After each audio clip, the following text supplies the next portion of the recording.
when you talk about the false hope, Detberg, it reminds me of a challenge that I faced in my own entrepreneurial journeys, and I was relating it to a young person who was going to partner with me um, in providing services. And maybe because I've always kind of been mostly in the professional service environment, that might lead to this particular issue. But when it comes to false hope, this young partner was saying to me, "Well, I'm all in. I'm good with, we'll try this, and if it doesn't work after a year, I understand. I'm entrepreneurial enough. I understand. If it does work, then great." And my answer back to him is, I said, "Well, in my experience, that would be wonderful if it really was that binary. But what often happens, and I've experienced it myself, is it actually does work just enough to like keep you on the hook, but then you can't get you can never really scale or go anywhere with it, right? And so you're making a living out of it, and now you're stuck because it's kind of working, but not as much as you wanted it to." Yeah. Right. Yeah, I'd love to hear your thoughts on that point. Yeah. Yeah. So I've been recently involved with a new product launch, and it's the same thing. It's like, yes, there's positive market reaction, but not as much as you would hope. It's sort of, and so then one of the questions you also have to ask yourself is time and marketing effort. So if you're asking a group of people to change their behavior, it takes them a little time, and it takes them hearing that message.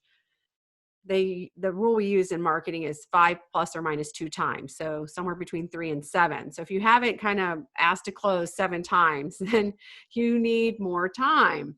And so what we did is say, all right, well, we're going to look at this point in time and this point in time and this point in time. And let's just see what our indicators are. And if after, X amount of time, that third check, we're not seeing it, then we're just going to pull the plug and say, hey, we were before our time.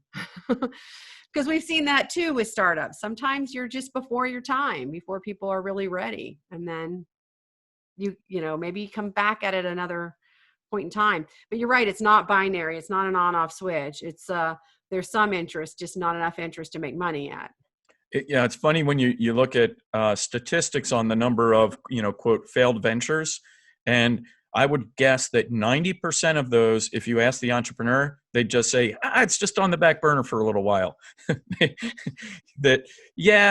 haven't tried, I haven't called a customer, I haven't put a cent or a day into developing a product around it, but it's not dead. I mean, eventually I'll do something with that in some new form or whatever. So the whole definition, it's not binary, despite the fact that as entrepreneurship researchers, my colleagues and I, we have to have some kind of metric, and that's one that we often run with. Similarly, there are very few kind of these overnight success stories, right? A lot of them are built off of either past failure or a slow boil kind of idea that hits some kind of inflection point. And I actually wanted to come back to that because you asked about concepts from the book that might relate to today's environment. And I think it's particularly relevant with those ventures that are just kind of hanging on. And one of the industry growth models, this is not ours, it's been around for a while, it's called Crossing the Chasm.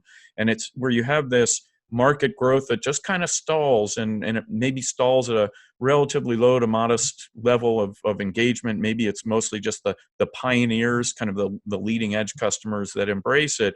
And then all of a sudden, you have some kind of event, often driven externally, that allows you to kind of bridge that chasm and get rapid market uptake. So a few examples that the current environment are driving, certainly e-education, right? We've got, using Zoom, using other technologies, we've got just an explosion by necessity. And the reality is that while there had been some e-learning and some decent e-learning platforms, it was still a relatively small percent of the overall education market. Well, right now it's the majority of the education market, and it's likely to settle back at a much higher level or baseline than was true before. The same of telehealth, right? I mean, you think about virtual health, the regulations that are changing on an almost daily basis that enable virtual care coordination and collaboration. And those tools have been in place, but they haven't been embraced because of kind of the traditional doctor-patient relationship, and all of that is being upended. So for those kind of markets, there's this inflection point right now that maybe things have been on a slow boil, but what parts of your market or your company might face that crossing the chasm moment where, yes, it's going to be challenging, but you can actually, again, emerge from this and poised, ready to take advantage of market changes that will be in perhaps in a beneficiary of a new model. One of the things I'm hoping as a marketer that we see, particularly with small businesses, is that they really get their arms around their customer database. It's hard to put together a customer database, and a lot of small businesses don't do it because you've got to mix and match data, and you don't like, databases anyway. But now, oh my gosh, if you knew who your most loyal customers were over the last 3 years, wow, right? I mean, you would be reaching out to them and communicating with them and offering them things, and they would be helping and supporting you because, I mean, for example, we go to the same Mexican restaurant every week. We do not want it to go away. Right? That's funny. Yeah, it's today's Friday, and that's usually the day that I go to the Mexican restaurant for enchiladas and margaritas. And so, yeah, we've been patronizing them through Grubhub and Right. doing what we can to make sure they stay there. But yeah, it's great. But I mean, they know when you walk in the door, but they don't know you in a way. Right. I mean, they could have been emailing you, and they, could have done something special for you, and you do something special for them. It's just, oh, I just hope people get their databases together. I mean, people are so happy. And you probably have some time to do that, right? Take whatever spreadsheets you have, your fishbowl of business cards, now's the time to invest some time and energy in assembling that database. Bless you. Thank you.